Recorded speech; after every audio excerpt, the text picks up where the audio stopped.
pleasant day, everyone, and I'm gonna discuss the lesson 6 and developmental reading 1. And for the lesson 6, comprehension, theory, and strategies. So, in this lesson, we will discuss the nature of comprehension and goes on to describe and suggest how to teach strategies for obtaining meaning from reading.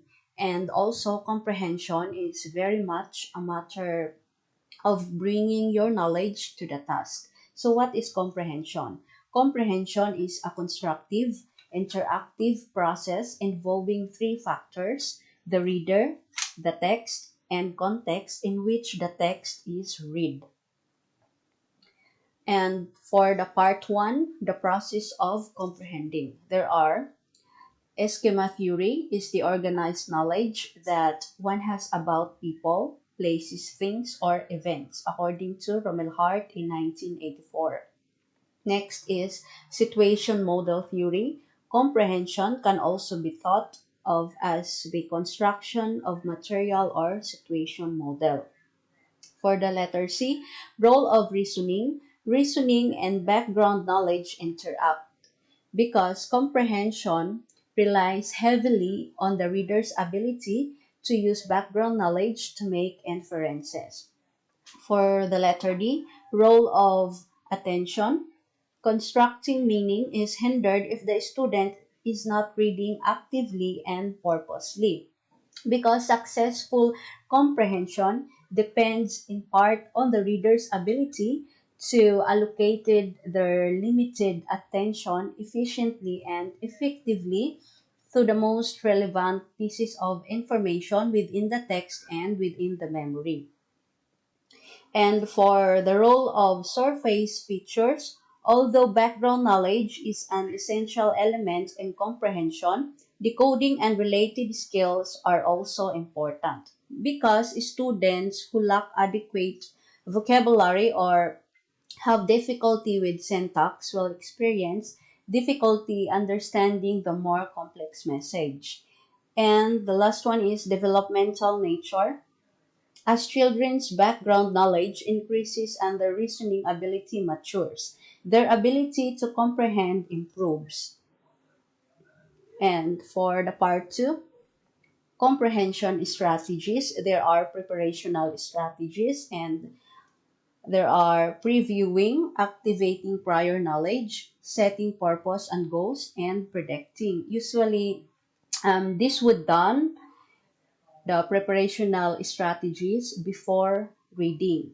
The next strategy is organizational strategies.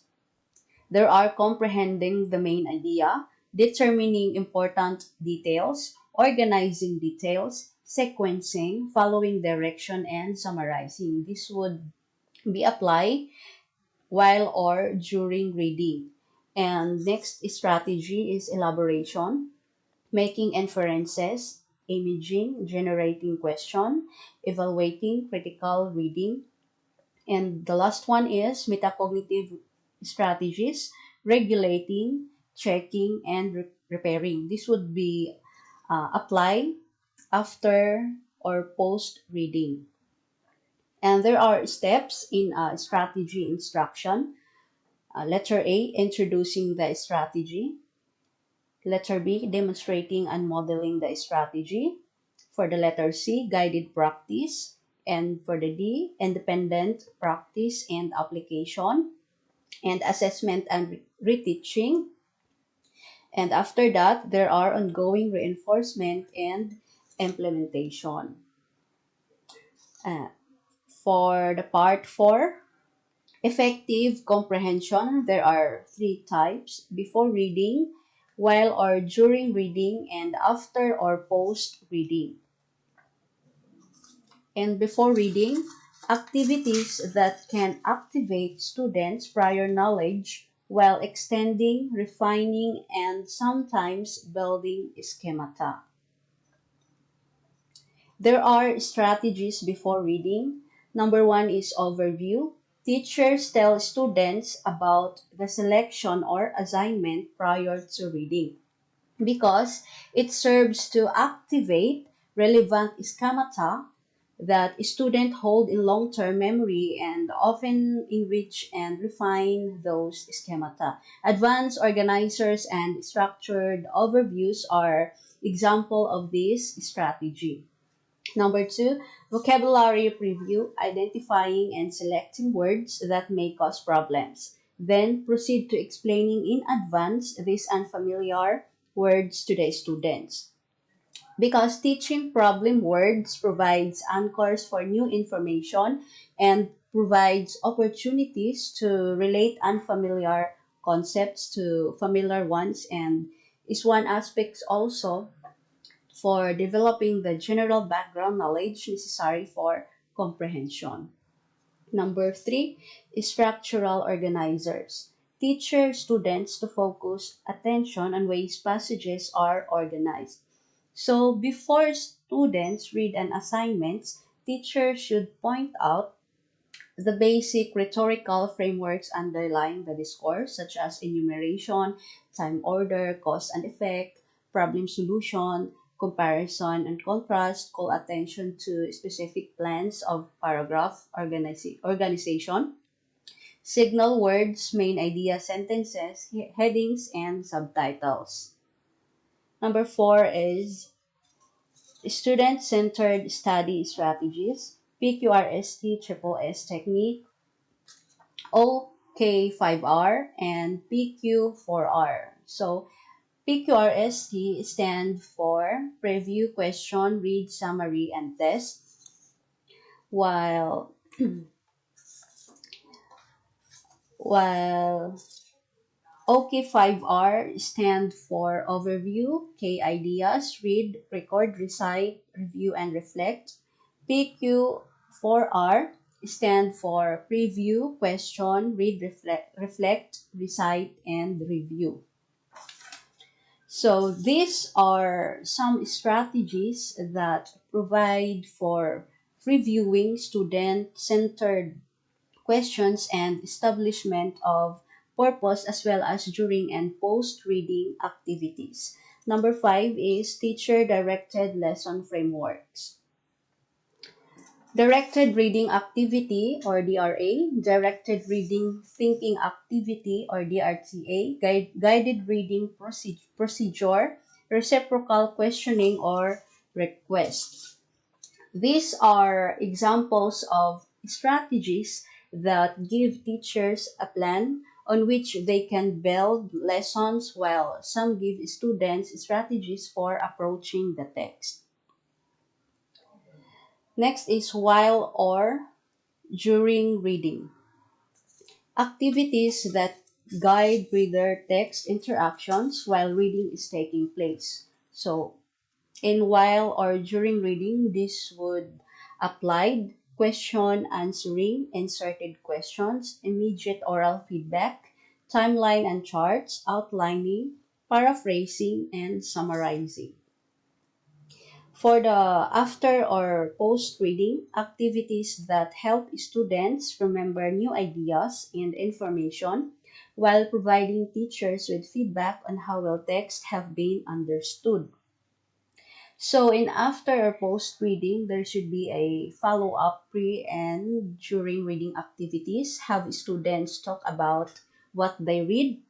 Have students write about what they read. Have students make tests on the reading and encourage students to respond reading creatively. And there are also effective comprehension. For the letter A, vocabulary previews. Check the assignment and list words that may be important for students to understood. And number two, arrange this in a schema that shows the interrelationships particular to the learning tasks. Add to this schema words students probably already understand in order to highlight relationships between the new and the known. Double check the overview to make sure that major ideas are clearly shown and in a way that students will understand. Share the structured overview with students, telling them why words were placed where they were and asking them to contribute other words. As students read Have them relate other new words and information to the graphic overview.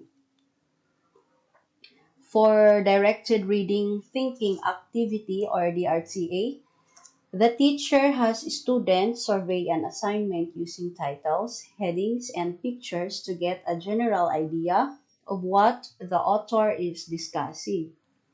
So the teacher regularly asks, what do you think the sections will be about and why?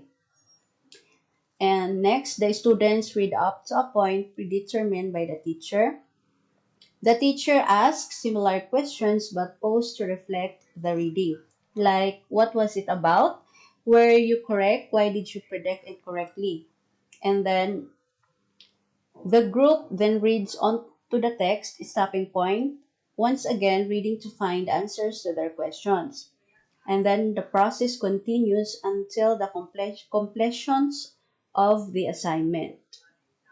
For the guided reading procedure, prepare students by explaining important concepts, building appropriate background knowledge, and providing directions for the actual reading.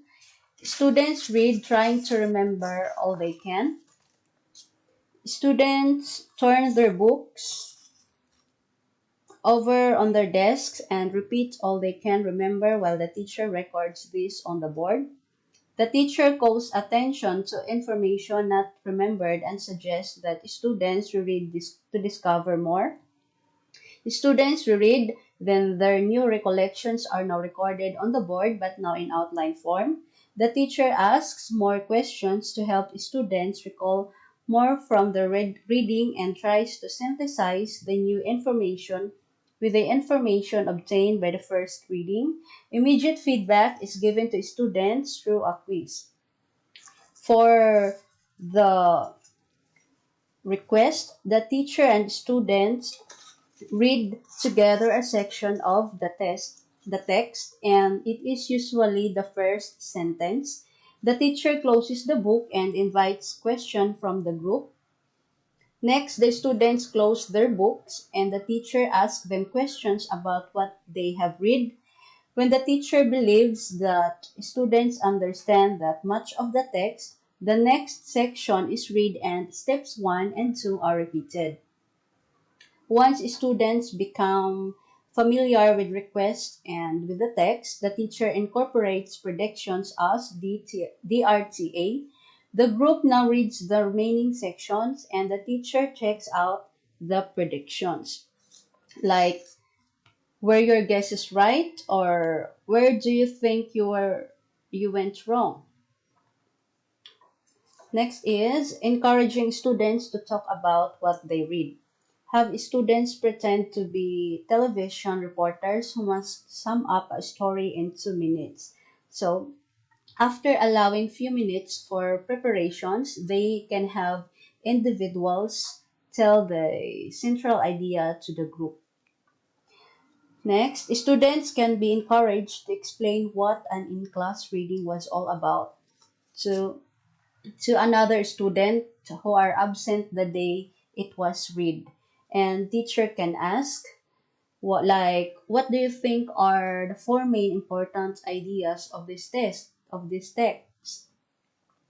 And the last one is students can be asked to use the 5 W's plus H model for some selections. 5 W's are those what, who, where, when, and each is stand for how.